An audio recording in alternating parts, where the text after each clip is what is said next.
I just spent the last 150 hours grinding, multitasking, and being helplessly addicted to Blue Protocol Star Resonance, and if you're wondering where I've been, well, this is what has sucked away all my free time. That said, today I have some experiences, tips, and mistakes to share with you so that you can avoid the same time wasters that I did when going through and playing this game. But without further ado, let me break down a few of the important tips, tricks, and things I did to make Star Resonance bearable for me, as the grind, though fun, can definitely be punishing at times. Let's actually start with, well, this activity that's right next to me, and that's actually in regards to the auto battler. Now, you might be curious why I'm referring to the auto battler for Chaotic Realm, but this is actually one of the primary locations that you can actually make use of the auto battler. For reference, this is essentially a system that allows the character or your AI, or rather, I guess your avatar, to automatically perform skills on your hotbar. And obviously, this is going to vary depending on class. And certain classes are obviously better at auto comboing or auto performing their abilities than others. However, an obvious disclaimer that I'd like to make here is that you should turn this off if you ever need to maximize DPS, as certain classes, and most classes I'd argue, don't necessarily abide by their ideal rotation, though there are obviously classes that, well, do this better than others. Now, more specifically, I do want to say that I've noticed that healers really cannot do this auto combo thing unless if you turn off everything but heals. But even in that case, or even in these cases, it does take a lot of overgearing or just being way stronger than whatever you're fighting against in order for you to even auto combo with a healer. But by comparison, and especially if you're a DPS, auto comboing, as far as I can tell, hasn't really punished any of my solo runs in AI or solo runs when I fight against or I'm in content like Chaotic Realm, which is honestly where I think is one of the best places to utilize, again, the auto combo system. Now, this can also, of course, be done at world bosses, though, of course, you can also choose to manually clear said activities as well. But as I'm sure you've seen a lot of people do, since there are so many bosses that you'll go through, and as I'm sure no one has the strength, the stamina, or the desire to continuously do a rotation for hours upon hours against a boss, you of course can do auto for these bosses, though of course if content is getting pretty close, or if the fight is pretty close, or if you're about to clear, you should again obviously use discretion and turn off the manual or turn off the auto and become manual if you need to clear said content. Now, I do also want to say that of course the situation is kind of dependent, and again, whether or not you turn it off at all is really dependent on the players around you. But again, as this is more of a courtesy or a courteous thing, you should definitely keep this in mind when approaching any sort of content, regardless if it's world boss or regardless if it's the vaults or any content in general. Just know, however, that in most cases, probably 70 to 85% of the player base is playing on auto. Now, the next tip that I actually want to talk about is in relation to progression, as it's actually super important and also part of the reason why people are spending so much time in content like world boss. Now, if we just take a look at gear and ability score, this is what a lot of people are fixating on or caring about, as again, in most cases you do want to keep up with progression. Now, this obviously means that you'll want to clear quests that give you EXP, as again your adventure level does add to your score specifically, but this also means that you should do not just quests that give you EXP, but you should reforge your gear, you should upgrade your talents, and you should also complete trials that will then also give you talents too. Now, we haven't necessarily unlocked all the systems right now, but as you can see, a huge and major portion of the score that we get right now comes from your gear, and obviously one of the ways that you can get gear is through the world boss, which is why so many people are AFKing at it. Now, as a side note, you'll probably have to do the reforging and gearing and other activities in this sort of in a very specific list or organized pattern, specifically because completing trials for these talents, as you'll see later, is a little bit more difficult, and they are more of a gear check piece of content, and as a result, if you are going to try and get as many score or points as possible, what you'll inevitably have to do is upgrade your gear, upgrade your skills, which again don't really cost anything outside of some generic currency, or they give you just for completing your dailies materials to upgrade this gear, but you will then convert and use the power from these two sources to then clear the talent trials. Now, as a side note, and in case you're curious, and I just want to be thorough about it, the talent, or rather the trial path or the trial activity that I'm referring to, is so important just because they also give you talents. And again, aside from just the the score that you gain from this, talents also have very important features associated with them. Of course, you gain additional stats here, but they also give you special effects, and depending on what class you are, I mean, it's obvious this is the secondary quote-unquote skill tree that you have access to. And obviously talents are important as they not only give you power again, but also change the way that your skills work.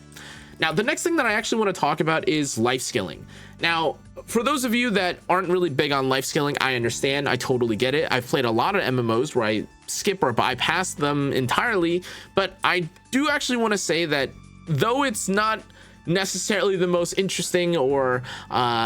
it's definitely more of a boring activity, what profession you really choose to pick up is not as important as just committing to use your focus in general. Now,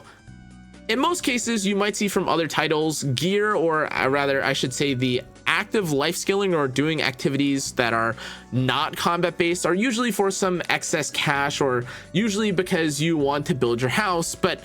in this case, professions can actually be used for gear leveling purposes, like if you have things like smelting, and if you want these mystery metals that you can use to then upgrade or rather refine your weapons and your armor. But in addition to this, even if armor, or if you are going down the route of saying that these pieces of gear will get replaced later, you could also directly look at this knowledge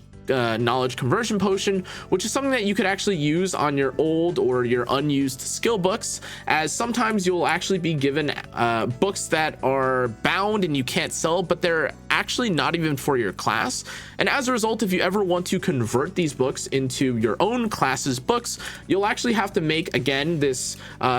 specific potion from alchemy. And there are plenty of different variations of this, and why this sort of activity, or rather using professions, is very important. But overall, even if you aren't looking for direct progression, if you're someone that just wants to stock up on money because eventually you may be able to buy some outfit or some something off of the trade market, which again includes things like appearances, mounts, headwear, anything that you want, this will all be things that you may want to sell back on the market itself. And in order to do so, this is where you would also likely want to use your focus, as you can directly use this as a line to convert your money into, well, cash, or rather your in-game currency into the premium currency, which again you will effectively use as the premium cash. Now, as a side note to this, you actually can stack up your life skill focus resource, or your quote-unquote stamina, and as you can see, this does stack up to 2,000, though every day you only get 400. Now, I do want to say that as the game keeps progressing, and as we're on a sort of time-gated activity sort of schedule at the moment, what's relevant or what's sellable or what's worthwhile one day may change based on market trends and based on what we have access to on the day. And there's no better honestly showcasing of this than the reforged stones, which were going for upwards of 42,000, and people were selling insane amount, or rather people were buying out this at such insane speeds that you couldn't even buy one off of the market because everyone was using these reforged stones to get ahead. But now, as everyone has kind of peaked around the area where we're all done reforging gear, this is now something that if you were formerly going to sell on the market in the past, now this is just not worth it at all. By comparison, something that, some people were originally leaving on the market were some of the books. And even if it were the case for certain classes, like I think there were a bunch of Shield Knight and Wind Knight books at one point available for sale. But then as people started stagnating, and as people ended up needing more and more books in order to upgrade the tiers of their abilities, or rather their skills here, which again is no cheap cost. It costs 22 of these books to upgrade to tier 4. This ended up changing the market drastically, and now, as you can see, there are no books whatsoever, or well, a few, but mostly getting sold out very quickly, which is again quite relevant, and you should keep this in mind if you're trying to just make money or just spend your focus in a monetary type way. Now, on the topic of stores and shops, you should definitely also take a look at the changing shop every day. Now,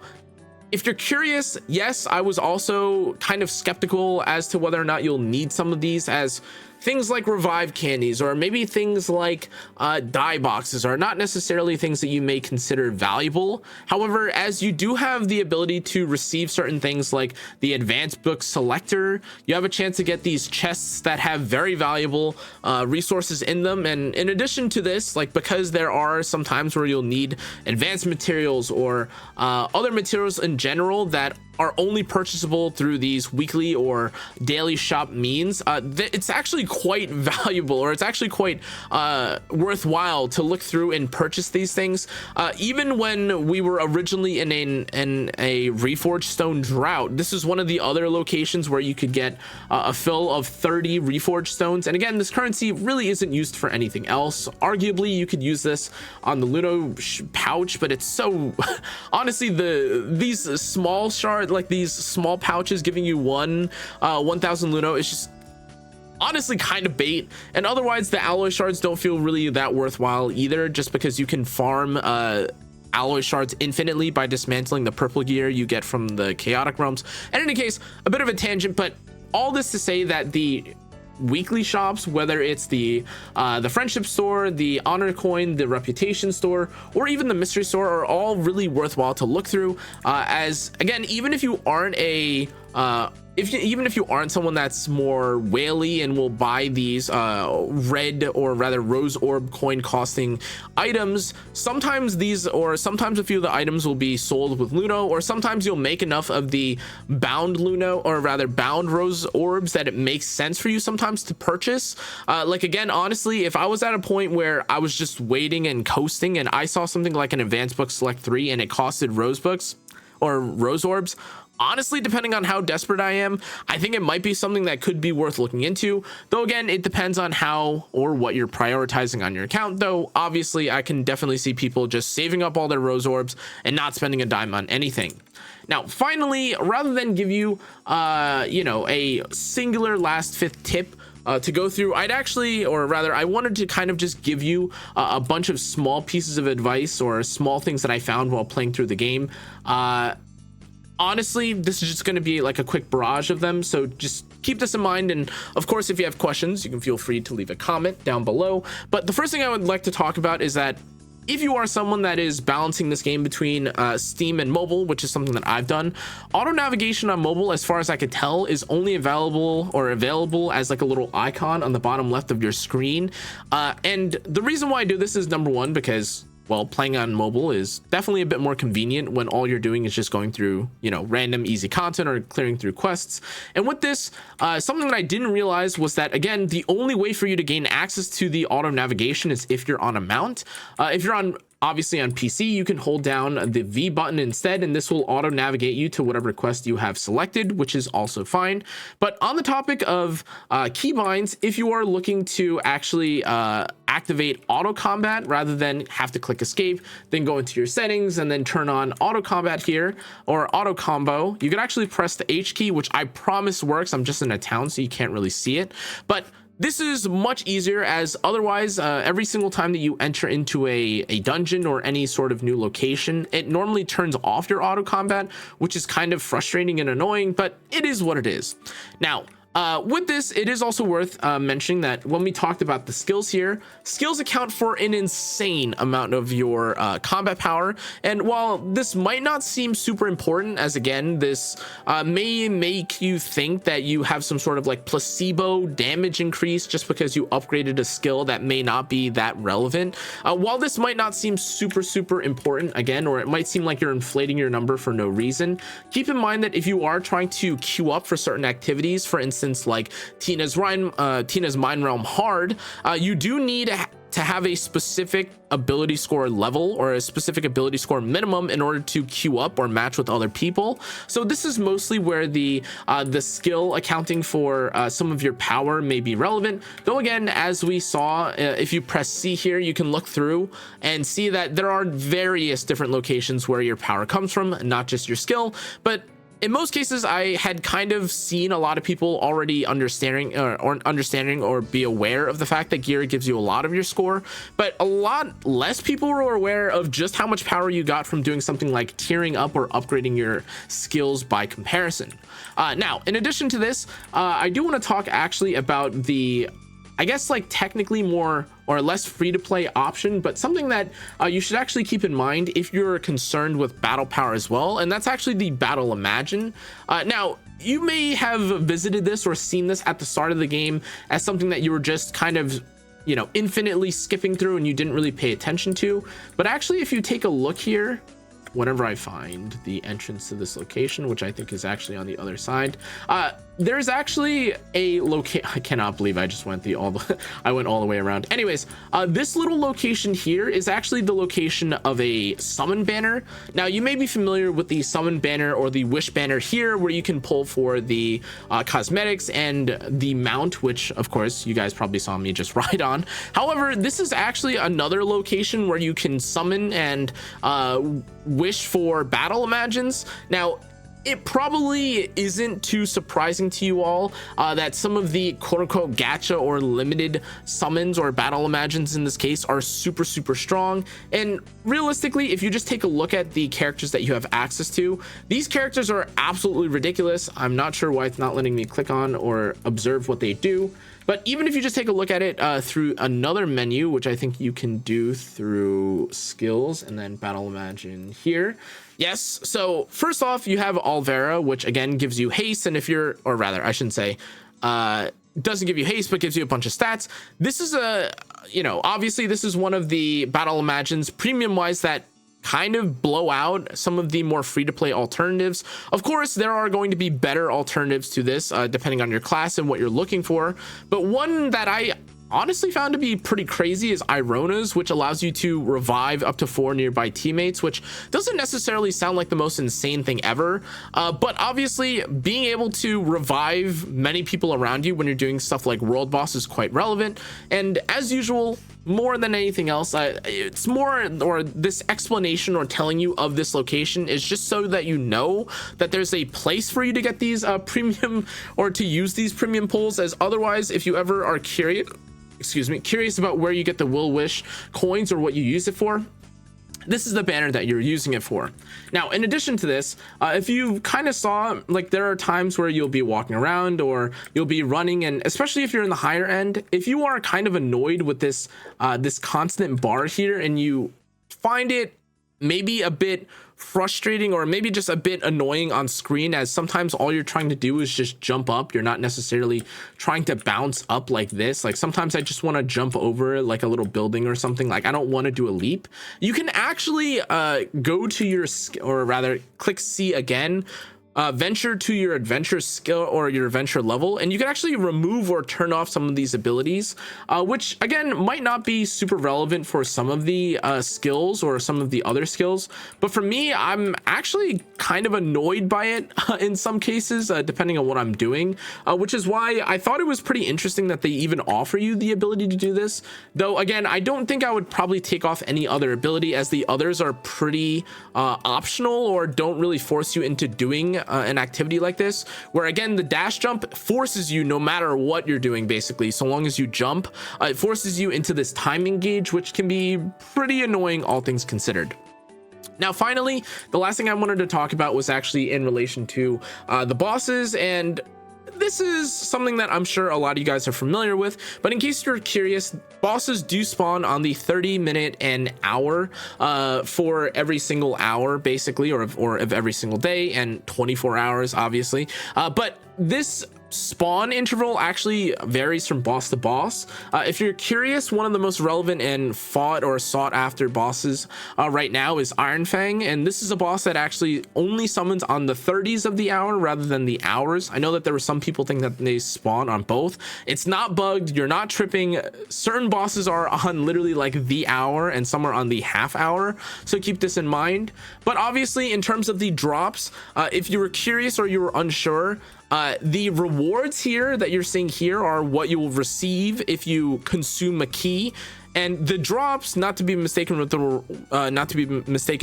rewards, are all receivable anytime that the boss is defeated, regardless of what you're doing. Now, as a final note to that, I haven't fully myth busted this. However, I have swooped in and just done like a little bit of damage to a boss as I was channel surfing or swapping, and even with just one hit against the boss, I was able to get a gold. So I don't know if that means that there's a lack of contribution system in the game, but as far as I could tell, you aren't in a position where you need to do at least say 5% or 10% of a boss's health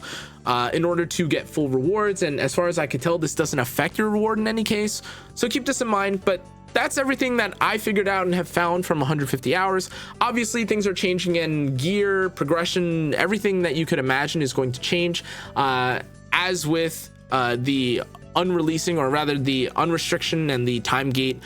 being released on certain activities. But at least from what I have right now, and in case you've seen a lot of the hype that's going around, as I've seen a lot of Doom posting, but also people saying that the Doom posting is a bit off and that the game is still fun regarding Blue Protocol Star Resonance. With this, if you're someone that wants to try the game now, here are a few tips that I think you may find valuable, though some are definitely a bit more mid to,